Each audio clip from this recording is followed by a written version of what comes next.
জাহান্নামে কেন অনেক নারী থাকবে জানেন?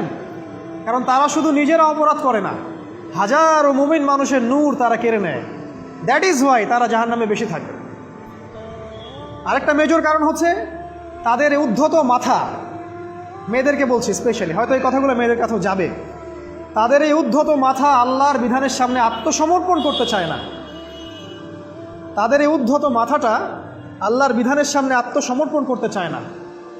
এ কারণে তারা জাহান্নামে বেশি থাকবে।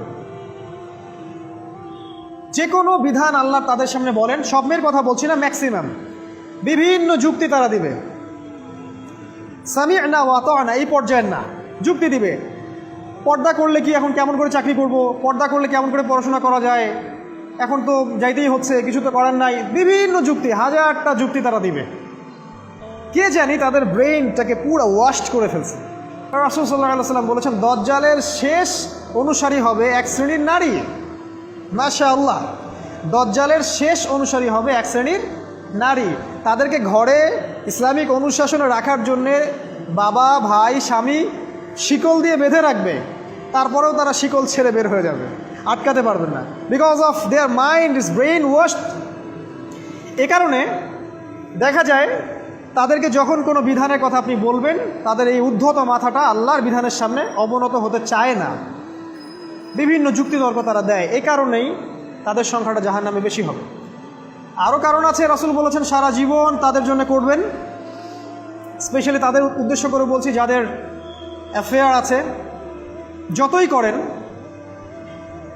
যত কিছুই করেন না কেন, আপনি যদি তাকে ভোগবিলাস এবং পার্থিব সুখ শান্তি দিতে না পারেন, সে আপনাকে চিনবে না এক সময়। আপনি যদি আমাদের কথা বিশ্বাস না করেন, লিখে রাখতে পারেন। আর এমনিতে লিগ্যাল বৈবাহিক সম্পর্কেও সারা জীবন অনেক কিছু করবেন, হঠাৎ একদিন কোনো একটা কারণে ঝগড়া লেগে গেছে, তখন দেখবেন সে বলে বসবে, সারা জীবন তোমার কাছে কিছুই পেলাম। আমি নারীদেরকে ছোট করছি না, তাদের কিছু কিছু পয়েন্ট বলছি। এইসব কারণে তারা জাহান্নামে থাকবে। আমি একটু এই কথাটা না বললে জাস্টিস হবে না। রাসূল সাল্লাল্লাহু আলাইহি ওয়াসাল্লাম মেরাজে গিয়েছিলেন, আপনারা জানেন।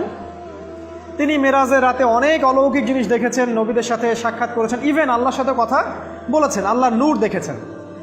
এই সময় সবাই তাকে হাসি মুখে সম্বর্ধনা জানিয়েছিল। যার সাথেই দেখা হয়েছে তার সাথেই তিনি হাসি মুখে অভ্যর্থনা তাকে জানিয়েছে, আসসালামু আলাইকা আইয়ুহান নবী, সবাই বলেছে হাসি মুখে। একজন মালাক, একজন ফেরেশতা তাকে দেখে হাসেননি, একজন। আপনারা কি জানেন? রাসূল সাল্লাল্লাহু আলাইহি ওয়াসাল্লাম অবাক হয়েছিলেন। তিনি বলেছিলেন যে, ইয়া জিবরিল, ওর চেহারাটা এত গম্ভীর কেন, সে আমাকে দেখে হাসছে না কেন, তার মুখে হাসি নাই কেন? জিবরিল আমিন বলেছেন যে তার নাম হচ্ছে মালাক, সরি তার নাম মালিক, তার নাম মালিক, সূরা যুখরুফের মধ্যে আছে, তার নাম মালিক। যেদিন থেকে আল্লাহ জাহান্নাম সৃষ্টি করেছেন, সেদিন থেকে তাকে জাহান্নামের দায়িত্ব দিয়েছেন, অর্থাৎ জাহান্নামের হেড অফ ডিপার্টমেন্ট, ইনচার্জ। সেদিন থেকে তার মুখের হাসি উঠে গেছে। আমরা দোয়া করি আমরা যেন তার সাক্ষাৎ না পাই। তার কাছে পারমিশন নিয়ে রাসূল সাল্লাল্লাহু আলাইহি ওয়াসাল্লাম জাহান্নামের দিকে তাকিয়েছিলেন, ভিতরে দেখেছেন কি আছে।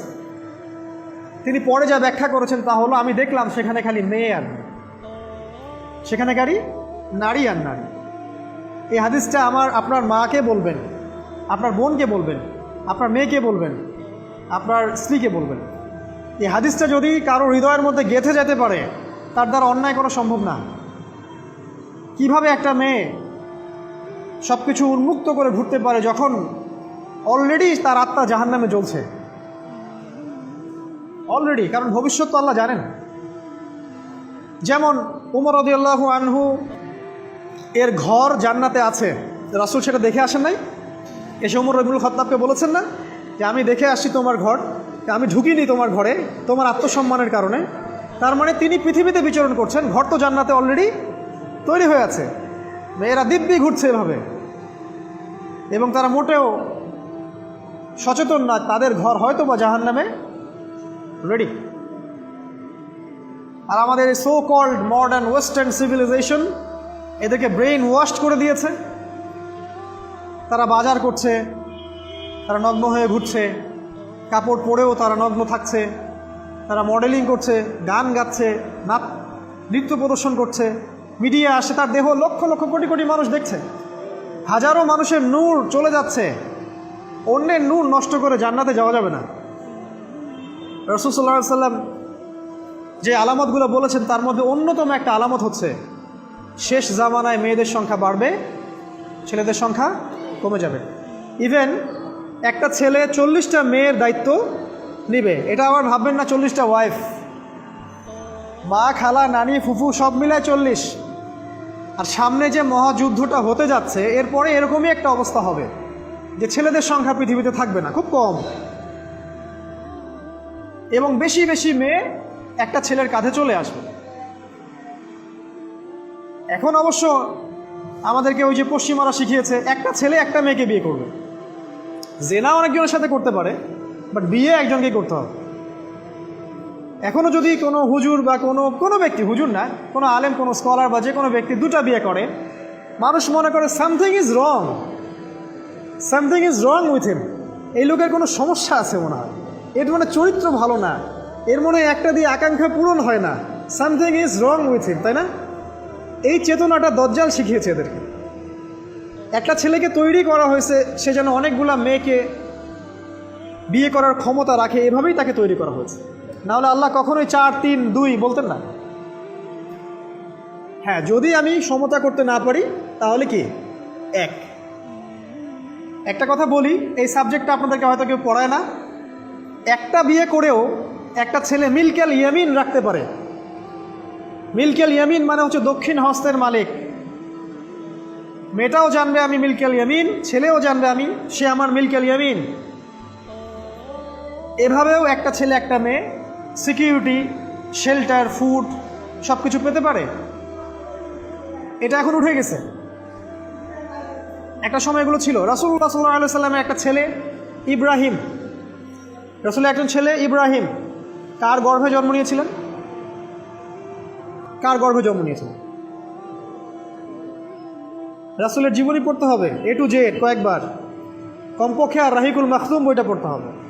মারিয়া কিপ্তির গর্ভে জন্ম নিয়েছিলেন। মারিয়া কিপ্তি একজন দাসী। এই দাসী মানে কাজের মেয়ে না, এটাকে বলা হয় মিলকেল ইয়ামিন, দক্ষিণ হস্ত। পারস্যের রাজা মিশরের রাজা দুজন দাসীকে রাসূল সাল্লাল্লাহু আলাইহি ওয়াসাল্লামের কাছে উপহার দিয়েছিলেন। তার একজনকে রাসূল সাল্লাল্লাহু আলাইহি ওয়াসাল্লাম নিজের করে নেন, বিয়ে করে নেন। তার গর্ভে জন্ম নিয়েছিল পুত্র ইব্রাহিম। এই সাবজেক্টটা আপনাদেরকে কে পড়াবে এখন? ইভেন এখন আলেম ওলামাও দুটো বিয়ে করতে ভয় পায়, মনে করে যে সমাজের মানুষ আমাকে কি বলে না বলে। সবচেয়ে বড় কথা হচ্ছে এই কাজ করার জন্য ব্যাকবোন শক্ত থাকা দরকার। ব্যাকবোন মানে মেরুদণ্ড, স্টিলের মতো, তাহলে এই কাজ করতে পারবেন। নারীর সংখ্যা যে বাড়বে, 40 গুণন 1 হবে, তখন এই 39টা মেয়ে কী করবে? এখনও সমাজের মধ্যে নারী পুরুষের অনুপাত 1:4, মানে প্রতি একজন ছেলের জন্য 4টা করে নারী ঘুরছে সমাজে। এটা তো স্ট্যাটিস্টিক, আপনি ইন্টারনেটে গেলেও দেখতে পারবেন। এবং পশ্চিমা কান্ট্রিগুলোতে এগুলো আরও অনেক বেশি, ওদের অনুপাতটা আরও অনেক বেশি। তাহলে এই বাকি মেয়েরা আসলে করবেটা কি? সবাই যদি একটা করে বিয়ে করে তাহলে বাকি মেয়েদের কি হবে? তারা কি পতিতালয়ের সম্পত্তি হবে? ওদের যৌন অধিকার নাই? ওরা শারীরিক, মানসিক, শেল্টার, ফুড, খাবার, পানীয় এগুলোর অধিকার রাখে না? এখানে নারীবাদীরা কি বলবে? সব নারীবাদী, এদেশের যত নারীবাদী আছে, সেকুলারিজম, এই নারীবাদীরা বেশিরভাগই দজ্জালের এজেন্ট। কিয়ামতের এভিডেন্স হচ্ছে নারীর সংখ্যা বাড়বে, পুরুষের সংখ্যা কমে যাবে। আরেকটা এভিডেন্স হচ্ছে নারী পুরুষের পোশাক পরবে, পুরুষ নারীর পোশাক পরবে। পোশাক মানে কি? জিন্স আর গেঞ্জি? হ্যাঁ, এটাও একটা ব্যাখ্যা। ঢাকায় তো জিন্স আর গেঞ্জি চলছে, টি শার্ট। এখানে অন্য একটা ব্যাপার আছে, আমি সেটা আপনাদেরকে আজকে বলছি। সেটা হলো, এটা শুধু এই পোশাক বলতে শুধু গায়ের পোশাক বোঝানো হয়নি। আল্লাহ বলেনি নারীরা তোমাদের পোশাক, তোমরা নারীদের পোশাক। তার মানে কি? না, এটা নারী, এটা আমার ওয়াইফ। নো,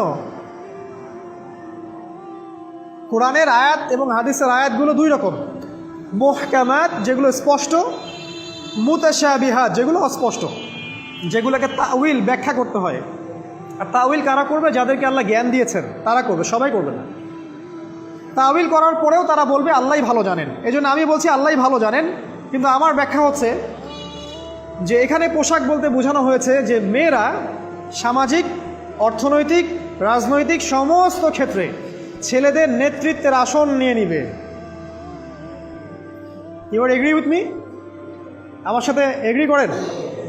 পরিবার, সমাজ, রাষ্ট্র সব জায়গায় they will play the functional role of male in society. তারা সমাজে পুরুষের ফাংশনাল রোলটা প্লে করবে, আর পুরুষ নারীর জায়গায় চলে আসবে। ওই যে পিছনে গিয়ে ইয়াস স্যার সামিয়া না অত না, এই হবে অবস্থা। এগুলো কি আমরা দেখতে পাচ্ছি? ব্যাখ্যা করার দরকার নেই। তবে একটা হাদিস না বললে ইলমের জাস্টিস হবে না। সেটা হলো আল্লাহ রাসূল সাল্লাল্লাহু আলাইহি ওয়াসাল্লাম বলেছেন, কোনো কওম ততক্ষণ পর্যন্ত সফল হতে পারে না যতক্ষণ পর্যন্ত তাদের নেতৃত্ব দিবে একজন নারী। হাদিস কি আছে এটা, নাকি বানাই বললাম? তাদেরকে বুখারী খুলে দেখতে বলেন।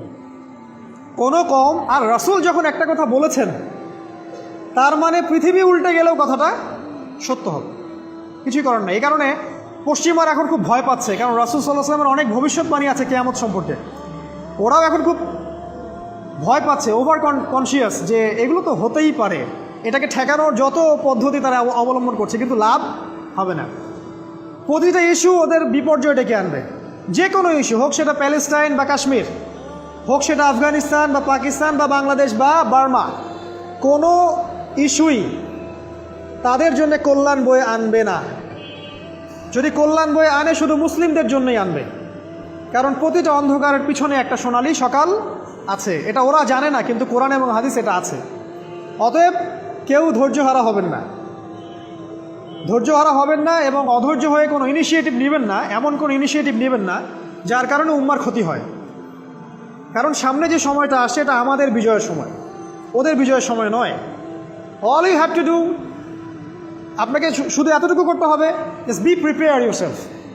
নিজের প্রস্তুতি নিজে নেওয়া শুরু করেন, কারো দিকে দেখার দরকার নেই। এবং অবশ্যই collectively as a Umma, as a nation, কিয়ামতের আলামত হচ্ছে নারীর সংখ্যা বাড়বে, পুরুষের সংখ্যা কমবে। নারীরা পুরুষের পোশাক পরবে, পুরুষরা নারীর পোশাক পরবে। পোশাক মানে সোসাইটির ফাংশনাল রোল। মানুষ হালাল হারামের বিবেচনা করবে না। মানুষ জেনা করবে, জেনাকে জেনা মনে করবে না। মানুষ মদ খাবে, মানুষ মদকে মদ মনে করবে না।